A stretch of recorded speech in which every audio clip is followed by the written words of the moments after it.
psychiatric concerns, but in a holistic manner. In a holistic manner, to address these, whether it's a concern or disorder, in a more perhaps simplified manner, staying away from a medical treatment. And hopefully less, taking on drugs and stuff like that. Absolutely. So it is an organization that focuses on a holistic approach in the healthcare arena. So do stay tuned. It's going to be an interesting conversation. We'll be right back.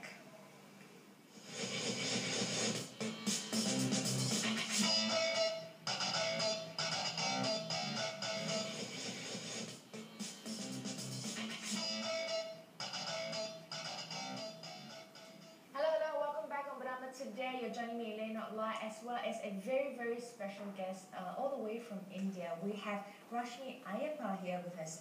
Thank you for joining us in the studio, Rashmi. Welcome. Good morning to you and everybody in Malaysia. Yes, good morning. We're very excited to find out a little bit more about you because we're talking about Ashwasan. Apparently it's an organization that focuses on holistic approaches to breakthrough in, we understand, developmental disorders, psychological, psychiatric as well. Yeah. Before we go a little bit more into that in detail, perhaps you can tell us a little bit more about yourself and how is it that we hear that you see things differently, even from your birth? Perhaps you can explain that a little bit. Sure.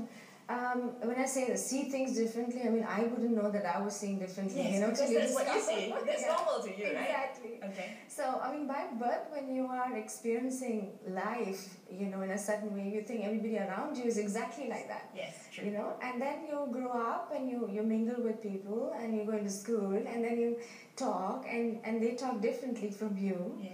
And they respond differently, they experience things differently, and as you are able to comprehend at that level, you realize, okay, your world is slightly different. Right. Okay. But I suppose everything that comes by birth comes with a reason and a purpose and a journey which is predestined for everybody.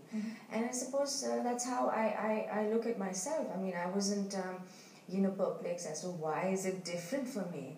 I was completely comfortable with myself. Right. I was extremely vulnerable as a girl and lived a complete life just like anybody else, But yes, I had this, deep feeling within that everything is coming together for a reason. Okay. So you were accepting of the circumstances. Yeah, it was gradual and very, very organic. It just happened naturally, as if it is just meant to be.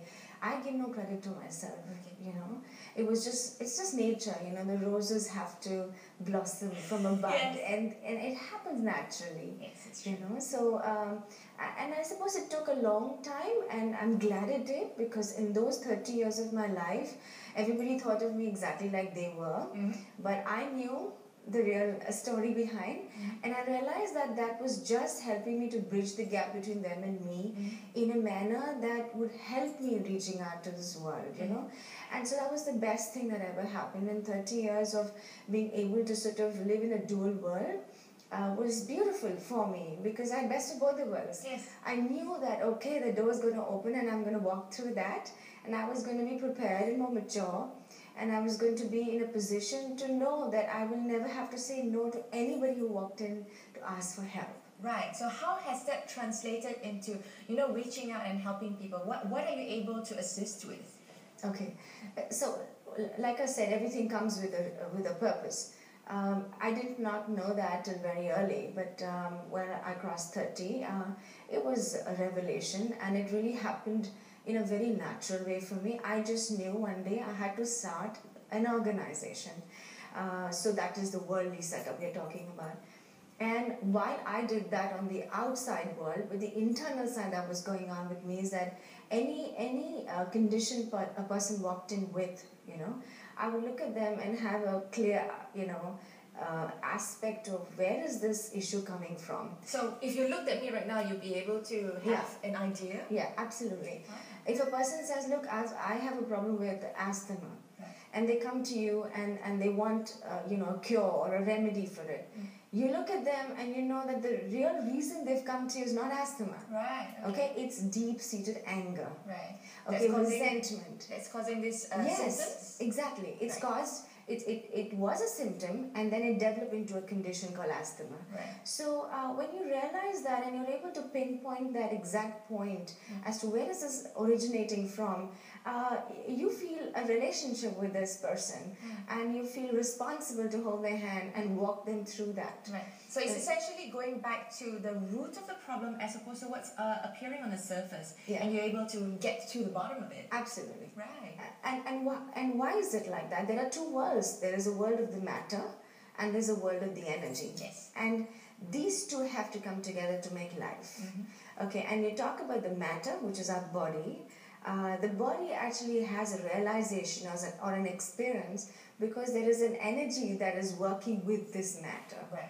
Okay, and that language is at a very, very unconscious level. Okay, it's not like you're talking to your stomach and saying, that is not good. We're not doing that. It's just happening. Yeah. You know, so at that subtle level, how is it that you can't really manipulate? Yes, correct. Yeah. Can you actually make things happen, change what's meant to be within the energy form? Absolutely, that's what I'm talking about. That you can't consciously change it because this is nature. It's not in your control. Right. But what can change in nature is a natural phenomena. Okay. And a natural phenomena is not a man-made format. Okay. So when you look at a person and you understand the root cause and you realize the energy system that is required to reach that root cause, to bringing its original change and to bring that mechanism back, then that is the tool we develop. Right. Yeah? So it becomes a science, right? It is a science, and that's why Ashwasan is a global movement, and it is a scientific organization. When I say scientific, spirituality has been stretched into various dimensions, and I really don't. To me, spirituality is just self. Okay, every unique human being has his or her own identity of self. Okay. And no matter how many theories we can write open on, theory about the self, to each his own. So what is the one thing, if you were to explain how Ashwasan helps, how Ashwasan functions, what would it be? We use two phenomena. One is the life force phenomena, which is the subtle energy I'm talking about, and the other is the timeless phenomena, which is the concept of time and space. Okay, when you realize that there is a real time happening, okay, whatever happens at this moment, the next moment is not happening. Yes. Okay, and whatever is happening at one moment is making a change somewhere else, which you're not able to see. Right. So there's a lot of unsaid stuff and a lot of unknown, but it's all science. End of the day. Okay. So the culmination of these two phenomena, which was what I experienced by birth as a way of life, is what were brought together, and I created various techniques and I would use them as tools. And it was all different, uniquely put in for each individual. So a person came in and said, my child is suffering from autism. Okay, I'm looking at a child who's been symptomatically claimed to have a developmental disorder, but I'm also looking at a child at various other dimensions where there is an impact that's not seen on the surface level. Right. So I have one question. Does it have to be, can it function without you?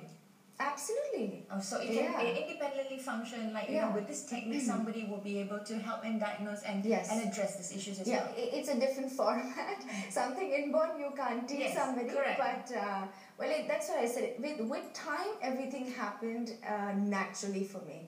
So when Ashwasan started, I knew that there was a path in which I would meet people, and I know them before time, so I know who's coming at what time where, and I know they are meant to be with me. And when I say that, what I'm trying to say is it's not like just an intention of supporting a journey like this. They have to be biologically in a certain state when I'm able to attach my soul and their soul so they can receive that mechanism in their body. Right. Because it has to be an experience. So the person has to what? They have to let up. It just happens. No, there's no belief. No, as in that because when we talk about this, you have to internally do that work. Yeah. Yeah. It's a self that's doing your work. No, that's what I'm saying. No. Unlike many other places where you may say, okay, a person has to believe in it, has to put in his or her everything and learn, it isn't like that in Ashwasan. The day, let's say a healer is created, I attach this, or just like your wireless technology, you have a modem and you have 3 laptops, all 3 laptops, really read Can the same function. Google page. Right. Right? So the wireless technology is me and the 3 laptops are my healers. That's exactly the same principle. Fantastic. This is really amazing. Okay, we love to hear more about this. We wish we had more time, but we don't. So we have to sort of wrap this up really quickly. Yeah. If people would like to, access this Yes. Wi-Fi to your healers, how would they be able to access? Is there a place to go? Yeah, we have a center in Puchong in Malaysia which has been there for 6 over years, and in India we're headquartered in Bangalore. But we are reaching out worldwide. I mean, we have clients all over the world. So distance sessions are done all over the world. We've cured, and we are also into preventive medication. So please reach us at ashwasan.com. Thank you. Please check out ashwasan.com to find out a little bit more of it may be your solution to whatever root cause problems that you have. That's all the time that we have on Brahma today. Thank you very much.